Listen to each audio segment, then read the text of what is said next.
కేపీహెచ్బీలో ఉన్న వాళ్ళు ఎంత లక్కీ అంటే మంచి మంచి స్పైసీ ఫుడ్ రెస్టారెంట్స్ అన్ని ఆ ఏరియాలోనే ఉంటాయి. హ్యాపీగా ఎప్పుడు కావాలంటే అప్పుడు వెళ్ళి తినొచ్చు. ఈ లొకేషన్ ఇక్కడ వీడియో ఎండింగ్ వరకు చూసేయండి, చెప్పేస్తాను. ఈ ప్లేస్ లో అయితే దూపుడుపోతు పులావ్ ఇంకా మిక్స్డ్ ఫ్రై బిర్యానీ చాలా ఫేమస్. అసలు తింటుంటే ఆ స్పైసెస్ కి చాలా ఫ్లేవర్ఫుల్ గా అనిపించింది. అసలు అంత బాగుంది. Mutton fry pulao and chicken pulao కూడా ట్రై చేసాము. చాలా అంటే చాలా బాగుంది. మిక్స్డ్ పులావ్ లో అయితే చికెన్, మటన్, ప్రాన్స్ మిక్స్ వచ్చాయి. టేస్ట్ అయితే మ్యాడ్ ఉంది అసలు. ఇంకా వీళ్ళ దగ్గర జాయింట్ పులావ్, ప్రాన్స్ పులావ్ కూడా ఉన్నాయి.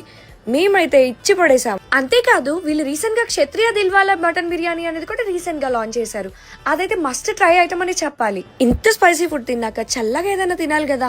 సో బాపట్ల దుర్గ వల్ల ఫేమస్ అయిన బాదం పాలు తాగేసి ఆప్రికాట్ డీలర్ డిజర్ట్ తినేసి వచ్చేసాము. అండ్ వీళ్ళ దగ్గర ఒరిజినల్ జున్ను అవైలబుల్ గా ఉంటుందంట. మా బ్యాడ్ లక్, మేము వెళ్ళినప్పుడు అది స్టాక్ లో లేదు. సో నెక్స్ట్ టైం వెళ్ళినప్పుడు పక్కా ట్రై చేస్తాను. ఇంతకీ ఈ లొకేషన్ ఎక్కడో చెప్పలేదు కదా. ఈ రెస్టారెంట్ నేమ్ వచ్చేసి క్షత్రియ గ్రాండ్ రెస్టారెంట్ అండ్ కేపీహెచ్బీలో ఉన్న నెక్సస్ మాల్ దగ్గరే ఉంటుంది. కేఎస్ బేకర్స్ కి ఆపోజిట్ లోనే ఉంటుంది. మీరు ఎప్పుడైనా వెళ్ళినప్పుడు మిక్స్డ్ ఫ్రై బిర్యానీ అయితే ట్రై చేయడం అస్సలు మర్చిపోకండి. ఇంతకీ మీలో ఎంతమందికి ఈ రెస్టారెంట్ తెలుసో కామెంట్ చేసేయండి. అండ్ నా వీడియోస్ మీకు నచ్చినట్లయితే ఈ చందమామని ఫాలో కొట్టేసేయండి.